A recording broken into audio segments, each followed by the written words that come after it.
आइए हम लोग परमेश्वर के वचन को पढ़ेंगे। मत्ती उसका 13 अध्याय और उसके 22 पद को हम देखेंगे। मत्ती उसका 13 अध्याय और उसका 22 पद।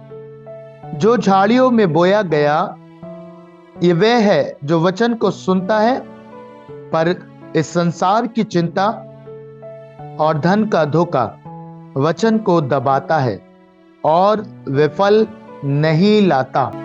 प्रियो, आप देखते हैं अपनी लाइफ में आप लगातार परमेश्वर के कलाम को सुन रहे हैं, परमेश्वर की वाणी को सुन रहे हैं, वचन को सुन रहे हैं, फिर भी कहीं ना कहीं आप अपनी लाइफ में ऑब्जर्व करते हैं कि वो फल नहीं लेके आ पा रहा। आप सुन रहे हैं पर लाइफ में बदलाव नहीं। कारण क्या है? बाइबल में लिखा है कि जो झाड़ियों में बोया गया वे है जो वचन को सुनता है पर उस पे चलता नहीं है। उसका मुख्य कारण है संसार की चिंता, धन का धोखा वचन को दबाता है। आपको मालूम, आपका शत्रु शैतान बहुत चालाक है। बाइबल में जब आप दूसरा कुरिन्थियों की पत्री में पढ़ेंगे तो वहां परमेश्वर के वचन में एक बात लिखी है कि हम शैतान की युक्तियों से अनजान नहीं। पौलुस इस बात को कहता है हम शैतान की युक्तियों से अनजान नहीं है। पौलुस जानता था कि शैतान बहुत सारी चीजों से हमें भरमाता है, बहुत सारी बातों से हमें भरवाता है। हम परमेश्वर को वर्ड सुनते हैं, हम परमेश्वर के कलाम को भीतर लेना चाहते हैं, रखना चाहते हैं, उस पर चलना चाहते हैं, पर बहुत बार शैतान हमारे सामने संसार की बहुत सारी चिंताओं को प्रकट करता। धन के जो लोभ है, धन की जो चीजें हैं, जो धन का धोखा है, वो कई बार हमारी लाइफ में वर्ड को दबा देता है। आप समझ रहे ना? शैतान जानता है कि आपकी लाइफ को कैसे परमेश्वर के वचन से हटाना है। वो जानता है कि क्या उसे करना है कि आप परमेश्वर के वचन से अलग हो जाएं, परमेश्वर के वचन से आप हट जाएं। तो वो आपके सामने संसार की चिंताओं को लेके आता है। बहुत से लोग ऐसे हैं, जब वो परमेश्वर में आए, प्रभु में जब वो अपनी वॉक को आरंभ उन्होंने किया, बहुत अच्छे बढ़ते थे, बहुत अच्छे से परमेश्वर के साथ संगति करते थे, और शैतान इस बात को देख रहा था कि ये बहुत अच्छा है, ये बहुत अच्छे परमेश्वर के साथ चल रहा है और आने वाले समय में ये प्रभु के लिए बहुत कुछ कर सकता है। इसलिए वो कई बार आपके सामने ऐसी चीजों को लेके आता। संसार की चिंता किस बात की? परिवार की, परिवार के लोगों की, बच्चों के भविष्य की, कैसे होगा, कैसे खाएंगे, कैसे पिएंगे, या परिवार के बहुत सारे लोगों का इस्तेमाल करके वो आपको उलझा देता है कि आप परमेश्वर के वचन पर ना चले, परमेश्वर के वचन के साथ संगति ना करें, परमेश्वर के साथ बैठे नहीं, उससे बातचीत ना करें। ये चिंता जो संसार की है, कैसे खाएंगे, कैसे रहेंगे, क्या पहनेंगे, भविष्य क्या होगा। मुझे एक बात याद आती है, प्रभु के एक दास ने बहुत अद्भुत बात कही। उन लोगों के लिए बहुत महत्वपूर्ण बात है जो अपने भविष्य को लेकर चिंता करते हैं, है ना? उनके सामने चिंता आती है कि हम क्या करें, कैसे करें। मैं आपको कहना चाहता हूं, प्रभु के दास ने बोला, मैं अपने भविष्य की चिंता नहीं करता, क्योंकि मेरा भविष्य मेरे साथ रहता है। हालेलुया। अर्थात यीशु मसीह मेरे साथ है, जो आज कल युगान युग एक सा है। जब वो मेरे साथ रहता है तो मुझे निश्चय है कि मेरा भविष्य अच्छा होगा, मेरा भविष्य उत्तम होगा। हालेलुया। पर शैतान बहुत से जीवनों को भरमाता है। बाइबल में लिखा है वो भरमाने वाला है, वो भरमा के रखता है। एक अच्छी बुलाहट में आप होंगे, एक अच्छे जीवन को आप कैरी करके चल रहे होंगे, परमेश्वर की बुलाहट में, परमेश्वर के कार्यों में आप बढ़ रहे होंगे, और शैतान इसे ऑब्जर्व करता और वो आपके ऊपर टकटकी लगा के बड़े धैर्य से बैठता है, बहुत धैर्य से वो आपके जीवन को देखता रहता है, और वो जानता है कि वो आपको कहां फंसा सकता है ना। यहां लिखा है संसार की चिंता और धन का लोभ, ये या धन का धोखा आपको उलझा के रखेगा। पर मैं आपको बताऊं, बाइबल हमें बहुत अद्भुत शिक्षा देती है कि किस रीति से शैतान कार्य करता है। अगर आप मेरे साथ निकालेंगे उत्पत्ति की पुस्तक, और उसके जब आप 29 अध्याय को पढ़ेंगे तो वहां आपको एक अद्भुत बात पता चलेगी कि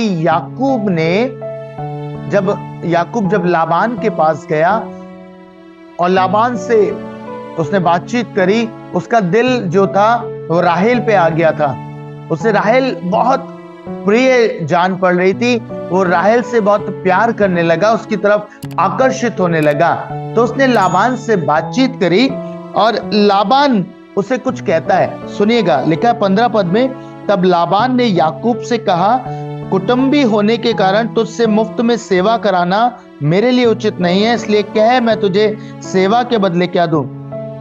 लाबान की 2 बेटियां थी, जिनमें से बड़ी का नाम लिया और छोटी का राहेल था। लिया के तो धुंधली आंखें थी, पर राहेल रूपवती और सुंदर थी। इसलिए याकूब ने जो राहेल से प्रीति रखता था कहा, मैं तेरी छोटी बेटी राहेल के लिए 7 वर्ष तेरी सेवा करूंगा। कितने वर्ष? 7 वर्ष। किसके लिए? राहेल के लिए। सुनिएगा, और उसने 7 वर्ष सेवा करी राहेल के लिए। और जब वो 7 वर्ष पूरे हुए, अब लाबान ने क्या किया? लाबान ने लिया को याकूब को दे दिया। हालेलुया। आप समझ रहे? उसने क्या किया? उसने राहेल के बदले, राहेल की जगह उसने लिया को याकूब को दे दिया। अब ये बात याकूब को बहुत बुरी भी जान पड़ी, पर लाबान ने कहा कि ये उचित नहीं कि मैं बड़ी से पहले छोटी का हाथ तेरे हाथ में दे दूं या उसका विवाह कर दूं। तो वो एक बात पे और उसका ध्यान लगाता है, कहता है कि जैसे तूने राहेल के लिए सेवा करी है, जैसे तूने राहेल के लिए वर्क किया है, 7 वर्ष तूने सेवा करी है, वैसे ही अब एक काम कर कि तू इसके लिए, मतलब राहेल के लिए उसने सेवा करी थी बट उसको लिया दी गई, अब एक काम कर, दोबारा से राहेल के लिए 7 वर्ष और सेवा कर। आपको मालूम, याकूब ने 14 वर्ष सेवा करी लाबान की, और वो हर बार कुछ ना कुछ चीजों को उसके सामने लाया। पहले राहेल के लिए उसने सेवा करी, और जब उसे राहेल नहीं मिली, उसने फिर से उसे लिया मिली, उसने राहेल के लिए दोबारा से सेवा करी। 7 वर्ष, 14 वर्ष अपने जीवन के उसने सेवा में गुजारे, लाबान की सेवा में। उसकी भेड़ बकरियों को चराता था, उसकी सारी चीजों की देखभाल करता था, और एक समय आया कि वो परेशान हो गया और उसने एक अद्भुत बात कही। लिखा है 30 पद में, 30 अध्याय के, सुनिएगा, 30 पद में, उत्पत्ति 30 और उसके 30 अध्याय के 30वें पद में लिखा है, मेरे आने से पहले वे कितने थे और अब कितने हो गए। पशुओं की बात कर रहा था कि जब मैं आया था वो कितने थे और अब कितने हो गए हैं। आगे उसने एक बात कही, और यहोवा ने मेरे आने पर तुझे आशीष दी, पर मैं अपने घर का काम कब करने पाऊंगा। याकूब अपनी चिंता को व्यक्त करता है और लाबान से कहता है, मैं अपने घर का काम कब करने पाऊंगा, मैं 14 वर्ष से सेवा कर रहा हूं। और पता है, उसके बाद भी लाबान का मन नहीं था याकूब को छोड़ने का। लाबान नहीं चाहता था कि याकूब उससे अलग हो जाए, याकूब उससे दूर हो जाए, क्योंकि कहीं ना कहीं वो ये जानता था इसके कारण ब्लेसिंग है, इसके कारण आशीष है। आपको मालूम, कई बार हमारे साथ ऐसा ही होता है। वो राहेल से प्रीति कर रहा था, उसका दिमाग राहेल की ओर लग गया था, है ना, और उसके लिए उसने 7 वर्ष सेवा करी। ऐसे ही लाबान ने उसे दोबारा फंसाया, फिर 7 वर्ष उससे सेवा करी। लाबान नहीं चाहता था कि याकूब उसे छोड़ के जाए।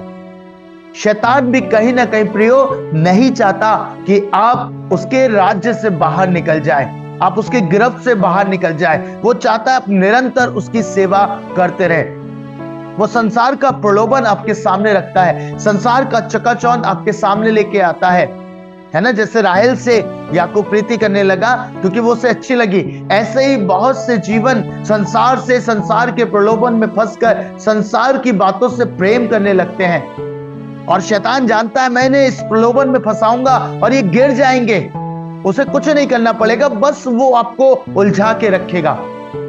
याकूब ने 14 वर्ष सेवा करी प्रियो, और ऐसे ही न जाने कितने ऐसे बेटे बेटियां हैं जो शैतान के भरमाने में आते हैं, संसार की अभिलाषाओं में, संसार की चकाचौंध में, संसार की चीजों में, संसार की चिंताओं में फंस के रह जाते हैं। परमेश्वर ने उन्हें बुलाया, मेरा काम करो, डू माई वर्क, मेरी सेवा करो, मेरे लिए फल लेके आओ, मेरे लिए आत्माओं को जीतो, मेरे लिए कार्य में लगे रहो। पर पता है बहुत से जीवन आरंभ करते हैं, शुरुआत करते हैं, और शैतान देखता है कि ये बहुत काम करेगा। शैतान कुछ नहीं करता, बस आपको डाइवर्ट करेगा, आपका ध्यान संसार के प्रेम में फंसाएगा, संसार की चिंताओं में फंसाएगा। और जैसे याकूब को लाबान ने उलझा के रखा 14 वर्ष और उसके बाद और भी समय, वैसे ही वो आपको भी उलझा के रखता है। शत्रु नहीं चाहता कि आप उसके राज्य से बाहर जाओ। शत्रु कभी नहीं चाहेगा कि आप परमेश्वर की सेवा करो। और याकूब एक समय में आकर इतना बेचैन हो गया, इतना फ्रस्ट्रेट हो गया, उसने कहा मैं अपने घर का काम कब करूंगा। और आज पता है कई बार जब हमारी स्थिति भी ये होती है ना, हम परमेश्वर की सेवा करें, हम परिवार की सेवा करें, हम परमेश्वर के साथ चले, संसार की चीजों में उलझे रहें, तो हम भी फ्रस्ट्रेटेड होकर यही कह पाते हैं मैं खुदा का काम कब करूंगा। आपको मालूम हमारा घर का है, हमारा स्वर्गीय घर परमेश्वर के साथ है, हमारा निवास स्थान परमेश्वर के साथ है। यहां तो हम टेम्पररी हैं, हम कुछ समय के लिए यहां हैं, हमारा घर वही है, और हमें वहां के लिए वर्क करना है, हमें वहां के लिए कार्य करना है।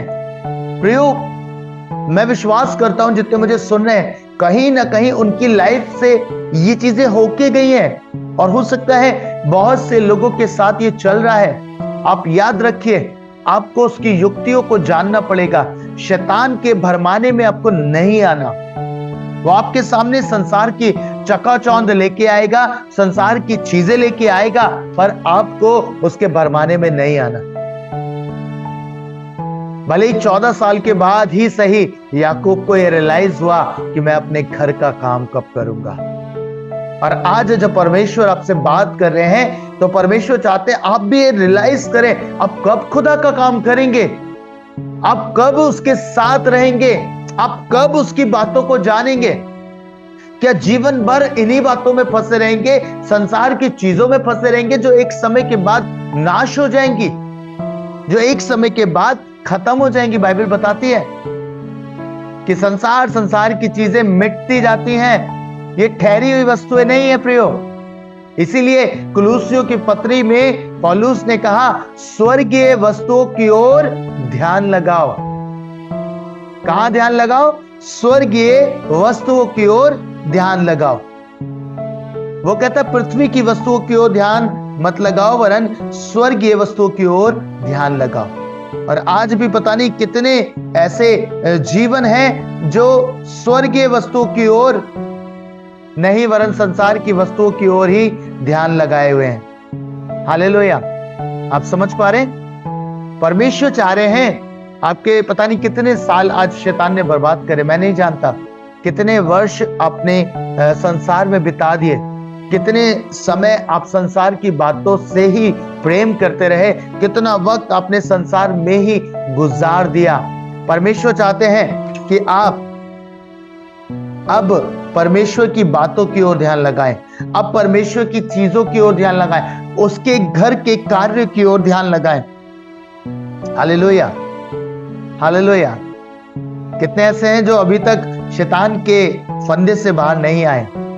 आप ऑब्जर्व करिए क्या हो रहा है आपकी लाइफ के साथ, क्या शैतान आपकी लाइफ में कर रहा है। क्या आपको उलझा दिया है कि बस परिवार की ओर ध्यान लगाओ, है ना, परिवार के लिए सारा प्रबंध करो, संसार में जो कुछ अच्छा है उसके लिए इकट्ठा करो, धन अर्जित करो, पहली प्राथमिकता यही है। अगर ऐसा है तो मैं आपको कहना चाहता हूं प्रियो, आप उलझ के रह जाएंगे, आप फ्रस्ट्रेटेड हो जाएंगे, आप प्रभु के काम से दूर हो जाएंगे, आप परमेश्वर के कार्यों को नहीं कर पाएंगे, आपका सारा फोकस पृथ्वी की बातों की ओर लगा रहेगा। बाइबल में लिखा है ना, झाड़ियों में का बीज वो है जिसने सुना, वचन सुना और क्या हुआ, संसार की चिंता ने, धन के धोखे ने उसे दबा दिया। आज बहुत सी लाइफ्स में परमेश्वर का वचन दब चुका है। कहीं ना कहीं वो याकूब के मानंद एक गुलामी का जीवन जी रहे हैं, गुलाम हो गए संसार की चीजों का, आदी हो चुके मोबाइल के। आप देखिए, आपको किस में उलझाया, उसने मोबाइल दे दिया, बस उसने कुछ नहीं किया। परमेश्वर आपको अपना वचन देता, शैतान ने आपके हाथों में मोबाइल दे दिया, दिन रात लगे रहो। गलत नहीं है, आप यूज करिए, लिमिटेड करिए, पर अगर आप ओवर उसे यूज कर रहे हैं तो गड़बड़ है। यानी कि आप जाने अनजाने, जैसे याकूब लाबान के भरमाने में फंस गया, सेवा पे सेवा करे जा रहा था, ऐसे कहीं ना कहीं आप भी संसार की सेवा कर रहे हैं, शैतान की सेवा कर रहे हैं। आपको पता ही नहीं चलेगा कब ये आप पे इतना हावी हो जाएगा, आप इससे छूटने के लिए फिर प्रार्थनाएं करेंगे, आप विचार करेंगे प्रभु मैं क्या करूं। हर 2 मिनट में फोन उठाना, हर 2 मिनट में चीजों को चेक करना, हर 2 मिनट में क्या चीजें बदल जाती हैं।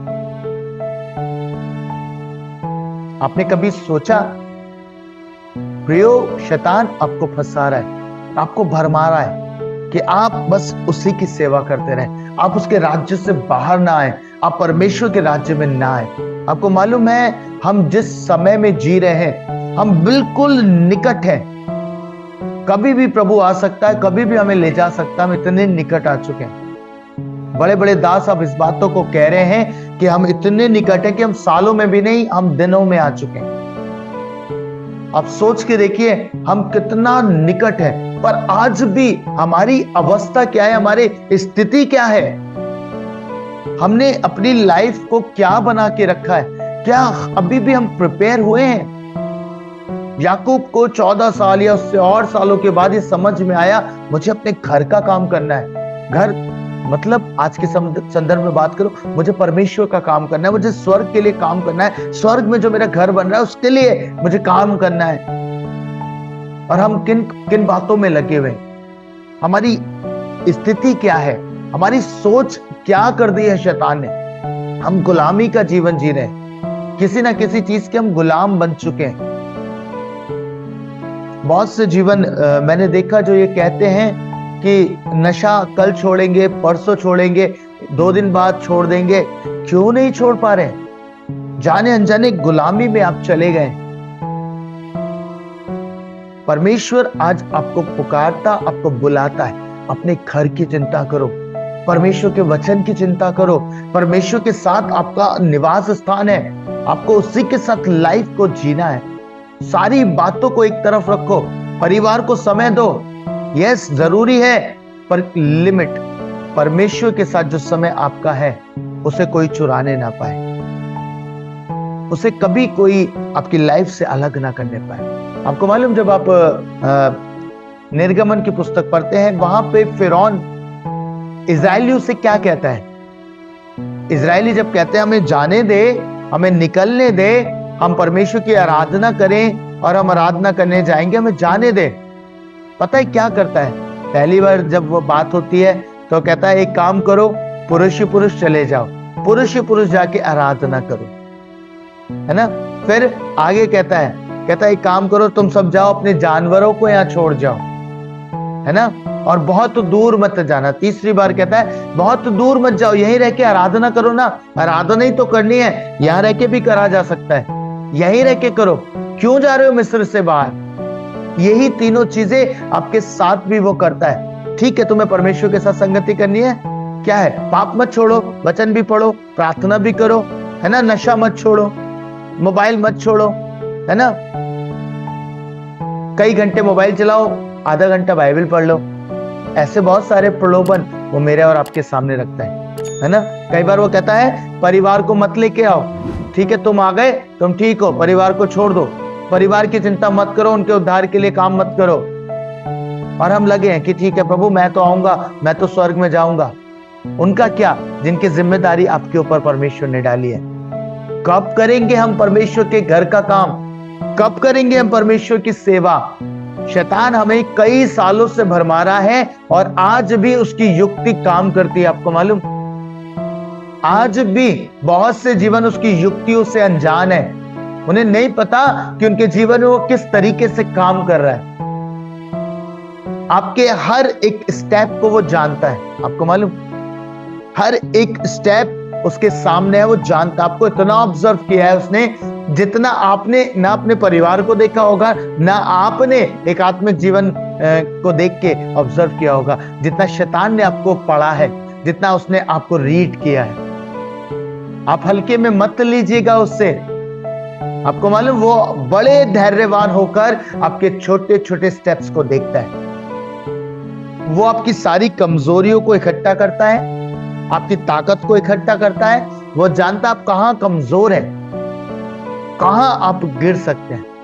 बहुत सारे भाई, बहुत सारी बहनों के सामने बार बार एक ही परीक्षा आती है। आपको मालूम है, बार बार आप उसी में गिर जाते हैं, क्योंकि शैतान आपके सामने वही चीजें लेके आता है। वो जानता है ये आपका कमजोर क्षेत्र है, आप यहां पे कमजोर हैं, है ना, आप यहां पे गिर सकते हैं। उसने इतना रीड किया है आपको कि जरा सा धन आएगा आप लालच में गिर जाओगे, है ना, आप व्यभिचार में गिर जाओगे, आप नशे में गिर जाओगे, आप बुराइयों में गिर जाओगे। उसने आपको ऑब्जर्व किया है।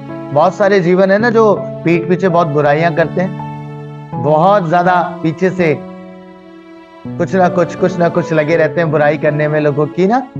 आप ये दिमाग से निकाल दीजिए, शैतान जान गया है, आपको पहचानता है कि आप ऐसा करते हैं, वो आप ही की टंग का इस्तेमाल करता है। अभी आप लोगों को श्राप देते हैं, अभी आप उनके लिए कर रहे हैं, जाने अनजाने वो सब आप पे लौट के आएगा।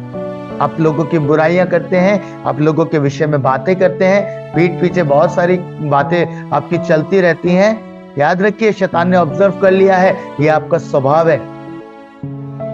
वो पहचान गया ये आपका तरीका है, आप यहीं गिरोगे। आपसे कंट्रोल ही नहीं होता, है ना, आपसे नियंत्रण में आप आते ही नहीं है कि हाँ मुझे नहीं करना है। किसी के बारे में बात करना एक अलग बात है, पर किसी की पीठ पीछे उसकी बुराइयां करना और आप उसकी वो बातें, उसकी गलतियां उसके सामने, उसके ऊपर उजागर नहीं करते तो आप गलती करते। अगर आप किसी के बारे में कोई बात कर रहे हैं तो ये बात उस तक जरूर पहुंचाइए, उसको कहिए आप यहां पे गलत है मेरे भाई, आप मेरे बहन यहां पे गलत हैं। तब वो बुराई में काउंट नहीं होगी, क्योंकि आपने उसको बोला है। पर आप उसको नहीं बता रहे, उसके सामने आप बहुत अच्छे हैं, आप उसके सामने बहुत भले हैं, पर जैसे ही वो मुड़ता है, वो चला जाता है, आप लोगों के सामने उसकी बुराइयां करते हैं, तो आप रॉन्ग है। और शैतान ने इसे देखा है। आप देखिए, बार बार आपके सामने वो चीजें आ रही हैं, बार बार वो चीजें आपके सामने लेके आ रहा है। आपका मुंह बार बार बुराइयों के लिए खुल रहा है। क्यों? क्योंकि आपको उसने ऑब्जर्व किया, रीड किया है, और वो जानता है मैं इसको इसी बंधुआई में रख सकता हूं 7 साल, 10 साल, 12 साल, और वो आपकी लाइफ को इसी बंधुआई में ले आता है। फिर आप भूल जाते हैं परमेश्वर का। जितना हम बुराइयों में लगे हैं, जितना हम और चीजों में लगे हैं, उतना अगर हम परमेश्वर के वचन को टाइम दें, परमेश्वर के साथ संगति करें, तो हम परमेश्वर के राज्य के लिए बहुत काम कर सकते हैं, हम बहुत वर्क कर सकते हैं। पर प्रॉब्लम यह है कि हम उलझ के रह गए। हम परमेश्वर के वचन को सुन रहे हैं, कभी इस दास के मार्फत, कभी उस दास के मार्फत, कभी किसी लीडर से, कभी कहीं से। सुन तो रहे, चलेंगे कब? वचन में चलेंगे कब? कब इन झाड़ियों को, जो संसार की चिंता है, धन का धोखा है, कब अपनी लाइफ से अलग करेंगे कि परमेश्वर का वचन हमारे भीतर जड़ पकड़े, परमेश्वर का वचन हमारे भीतर जगह ले और हम परमेश्वर के वचन के अनुसार चल सके। जब झाड़ियां उसे दबा देंगी, अर्थात चिंता उसे दबा देगी, संसार का प्रेम उसे दबा देगा, तो आप कैसे परमेश्वर के वचन में स्थिर रह पाएंगे? और हम जिन दिनों में चल रहे हैं प्रियो, मैं आपको कहना चाहता हूं, ये वो समय है जहां हमें डिसाइड करना पड़ेगा, हम परमेश्वर की सेवा करेंगे या हम लोगों की सेवा करेंगे। यहोशू कहता है ना, तुम चाहे जो भी करो, मैं तो अपने घराने समेत परमेश्वर ही की सेवा करूंगा। डिसाइड करना पड़ेगा। अब हम इस समय में आ गए हैं, हमें डिसाइड करना पड़ेगा, लॉर्ड मेरी फर्स्ट प्रायोरिटी आप ही होंगे। यस, परिवार को संभालूंगा, बच्चों को अच्छी शिक्षा दूंगा, बच्चों के भविष्य के लिए सोचूंगा, पर परमेश्वर इन सबसे बढ़कर मेरी प्रायोरिटी आप है। इसमें फंसूंगा नहीं कि फंसते फंसते एक दिन प्रार्थना नहीं हुई, 2 दिन प्रार्थना नहीं, 3 दिन प्रार्थना नहीं, ऐसे करते करते महीनों बीत गए और प्रार्थना खत्म हो गई। आज बहुत से जीवनों का हाल यही है ना? सोच रहे हैं कई दिन से, आज बैठेंगे, कल बैठेंगे, परसों बैठेंगे, हो ही नहीं पा रहा।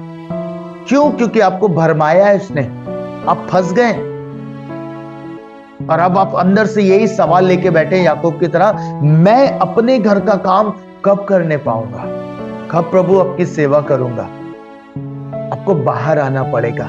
याकूब ने स्टैंड लिया, उसने लाबान से कहा, मैं कब अपने घर की सेवा करूंगा, कब अपने लोगों को देखूंगा, कब अपने प्रभु के काम को करूंगा? आप समझ रहे हैं? यह आपको डिसाइड करना है, आप कब प्रभु के काम को करेंगे, आप कब अपनी जिम्मेदारियों को संभालना आरंभ करेंगे परमेश्वर के प्रति, या अभी तक संसार के प्रेम में फंस के और कई साल, हो सकता है कई साल मिले ही नहीं, और साल बिताने की कोशिश में लगे हैं, पर हो सकता है हमारे पास साल ही ना हो। आज डिसाइड करने का समय है प्रियो, वो आपको कहीं ना कहीं उलझाएगा। यही उसने मिस्र में मूसा से कहा, इजराइलियों से कहा, यहीं ठहरे रहो, यहीं ठहर के इबादत करो, है ना, जानवरों को मत लेके जाओ, पुरुष पुरुष चले जाओ। वो लाता रहेगा प्रलोभन, उसके पास बहुत सारे प्रलोभन है, उसके पास प्रलोभन की कमी नहीं है। वो नए नए गैजेट्स ले आएगा, नई नई चीजें लाएगा, आपके सामने लाके रखता रहेगा और आप फंसते जाएंगे।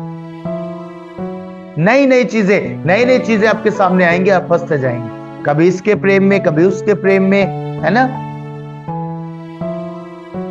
परमेश्वर चाहते हैं कि आप अब विचार करें, अब सोचे कि आप उसका काम करेंगे। अब आप स्टैंड लें कि अब मैं खुदा ही का काम करूंगा, परमेश्वर के साथ बना रहूंगा, परमेश्वर ही की सेवा मैं करूंगा। Hallelujah, hallelujah. समझ पा रहे ना? आपको उलझा के रखा है प्रियो, समय आ गया, स्टैंड लीजिए। नहीं करूंगा, फोन चलाऊंगा, लिमिटेड चलाऊंगा, जितनी आवश्यकता है उतना ही देखूंगा, जितनी आवश्यकता है उतनी ही बात करूंगा, जितनी आवश्यकता है उतना ही काम करूंगा। प्रभु के लिए समय दूंगा, प्रभु के कार्यों के लिए समय दूंगा। प्रभु मुझसे हिसाब मांगेगा, तूने कितनी आत्माओं को जीता मेरे लिए, कितना काम किया मेरे लिए। हम कहेंगे, प्रभु हम तो फोन चलाने में व्यस्त थे, प्रभु हम तो परिवार ही को संभाल रहे थे, बस। वहां ये जवाब आपके होंगे, है ना? हम तो जिम्मेदारियों में ही उलझे रहे, प्रभु कहां समय था प्रार्थना करने का, कहां समय था वचन पढ़ने का। जिम्मेदारियों से बाहर नहीं आए। आपको मालूम, कभी नहीं आ सकते जिम्मेदारियों से बाहर। ये आपको मैनेज करना पड़ेगा, जिम्मेदारी भी उठानी है, प्रभु का काम भी करना है, प्रार्थना भी करनी है, परिवार को भी संभालना है। मुझे भी उद्धार चाहिए, मेरे परिवार को भी उद्धार चाहिए। हालेलुया। दोनों चीजों को मैनेज आपको करना पड़ेगा। मैं विश्वास करता हूं आप समझ पा रहे हैं मेरी बात को। और कितने साल शैतान को अपना देंगे, कितने साल और अपना जीवन उसके हाथों में सौंपेंगे। अब बस करिए, अब हमारे पास समय नहीं रहा, अब बस कर दीजिए। अब स्टैंड लेने का समय, अब तो वो समय आ गया कि बस बादलों की ओर अपने आप, अपने हाथों को उठाना है, अपनी आंखों को उठाना है और प्रभु से कहना है, प्रभु तू आ। और वो समय हमारे पास आ गया है। Hallelujah, hallelujah. क्या हम तैयार हैं? क्या हम तैयार हो रहे हैं? मैं आज आपसे प्रश्न कर रहा हूं, है ना? हम सारी चीजों को इन समय होता हुआ देख रहे हैं। इजराइल में जो घटनाएं चल रही हैं, इजराइल में जो चीजें घट रही हैं, बाइबल हमेशा एक बात की ओर केंद्रित करती है, इजराइल पे ध्यान धरे रहो, है ना? बाइबल में क्या लिखा, जब तुम इज़राइल को सेनाओं से घिरा हुआ देखो तो जान लो कि निकट है, परमेश्वर द्वार ही पे है। और आप वो सारी चीजों को होता हुआ देख रहे हैं। अब समय नहीं है कि हम परमेश्वर के आगे बहाने करें। अब हमें विचार करना है, मैं कब अपने परमेश्वर का काम करूंगा, मैं कब परमेश्वर के राज्य का विस्तार करूंगा। अब समय नहीं रहा। अब हिया बांधूंगा, दृढ़ता से खुदा के पीछे चलूंगा और अपने घराने को भी लेके चलूंगा। हालेलुया। खुदा आप सबको बहुत बरकत दे। आज इस शाम में मैं विश्वास करता हूं कि परमेश्वर ने इस वर्ड से आपसे बात करी है। अब सालों को शैतान के हाथों में नहीं, परमेश्वर के हाथों में सौंपने का समय आ गया। हालेलुया। याकूब जब वहां से निकला, आपको मालूम, जब उसने लाबान का साथ छोड़ दिया तब परमेश्वर ने उससे भेंट करी, परमेश्वर ने उससे मुलाकात करी, परमेश्वर ने उससे युद्ध किया, मलयुद्ध उसका हुआ और वो जयवंत भी हुआ। हालेलुया। आप समझ पा रहे हैं, परमेश्वर भी आपसे मुलाकात करेगा जब आप उसके राज्य से बाहर आ जाएंगे, उसकी चीजों से बाहर आ जाएंगे। परमेश्वर आपसे मुलाकात करेगा, परमेश्वर आपसे भेंट करेगा और परमेश्वर की भेदों को आप जानने पाएंगे। आइए हम प्रार्थना करें। Thank you Jesus. हालेलुया। परमेश्वर पिता, एक बार फिर से हृदय की गहराई से मैं आपका धन्यवाद करता हूं, धन्यवाद करता हूं प्रभु सामर्थ्य वर्ड के लिए। सच में प्रभु, संसार की चिंता, धन का धोखा, ये हमारे बीज को, जो परमेश्वर आपका वचन है, उसे बढ़ने नहीं देते, उसे फलवंत होने नहीं देते और हम फल नहीं ला पाते। परमेश्वर, आज प्रभु तेरे लोग जो तेरे कलाम को सुन रहे हैं, अगर वो शैतान की ऐसी बंधुआई में पाए जाते हैं जो उन्हें भरमा कर प्रभु और साल अपनी सेवा करा रहा है, मैं जानता हूं परमेश्वर, आज इन्होंने वर्ड को सुना है और ये इनकी स्वतंत्रता का समय आ चुका है। परमेश्वर, ये इनके स्वतंत्र होने का टाइम आ गया है। प्रभु, याकूब निकल आया, उसकी चिंता ने उसे बाहर निकाला, मैं परमेश्वर के काम कब करूंगा, मैं अपने घराने के काम कब करूंगा। आज ये चिंता प्रभु इनके जीवन में आ जाए कि आपका काम कब करेंगे, आपके घराने का काम कब करेंगे। प्रभु, होने पाए कि इस चिंता के कारण ये उस बंधुआई से बाहर आए और आपसे मुलाकात करने पाए। प्रिय स्वामी, मैं इस झुंड को तेरे नाम से ब्लेस करता हूं खुदा, जो आपके वचन के प्रति ईमानदार हैं, जो प्रभु नेक नियत से अच्छे प्रभु वचनों को ग्रहण करते और सुनते और उस पर चलते, अमल करते। खुदावन, मैं इस झुंड को तेरे लहू में कवर करता और इन्हें ब्लेस करता आपके नाम से। यीशु, मैं चाहता अपना अनुग्रह इनके ऊपर बना के रखे, यीशु मसीह के नाम में, आमीन।